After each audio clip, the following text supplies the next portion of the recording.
Hi friends, ఈరోజు మనం చేయబోయే వంట అటుకుల ఉప్మా అండి. చాలా బాగుంటుందండి. ఉప్మా అంటే ఇష్టం లేని వాళ్ళు కూడా ఒకసారి ట్రై చేయండి, మళ్ళీ మళ్ళీ కావాలంటారు. ముందుగా ఒక కప్పు అటుకులు తీసుకొని దాంట్లోకి ఒక కప్పున్నర వాటర్ తీసుకోవాలండి. 1 మినిట్ దాకా నానబెట్టుకోవాలి. మిగతా వాటర్ అంతా వడగట్టుకోవాలి.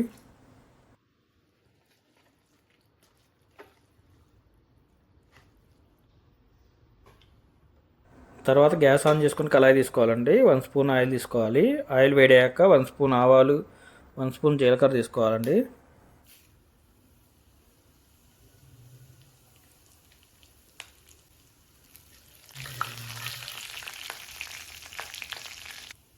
రెండు పచ్చిమిర్చి సన్నగా తరిగి తీసుకోవాలండి. 3 ఎండుమిర్చి తీసుకొని బాగా కలిదిప్పుకోవాలి. 4 స్పూన్లు వేరుశనగ విత్తనాలు తీసుకోవాలి.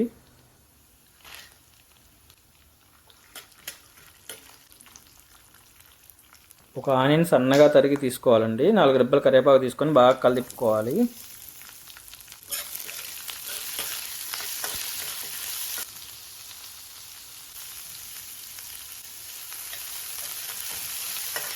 వన్ స్పూన్ పసుపు మరియు 1 స్పూన్ సాల్ట్ తీసుకొని బాగా కలిదిప్పి మూత పెట్టుకోవాలి.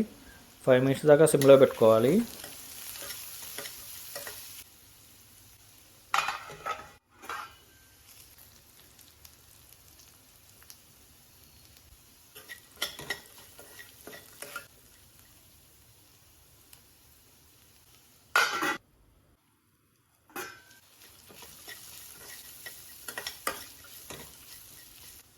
మూత తీసి ఒక టమాటా లోపల గుజ్జు తీసినది సన్నగా కట్ చేసి తీసుకోవాలండి.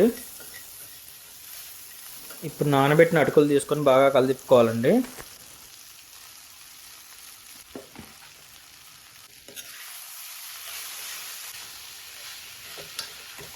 చాలా ఈజీగా అతి తక్కువ టైంలో తయారు చేసుకోవచ్చండి.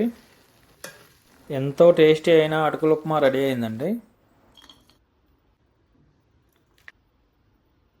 ప్లీజ్ సపోర్ట్ చేయండి friends. Share and comment and subscribe. Thank you.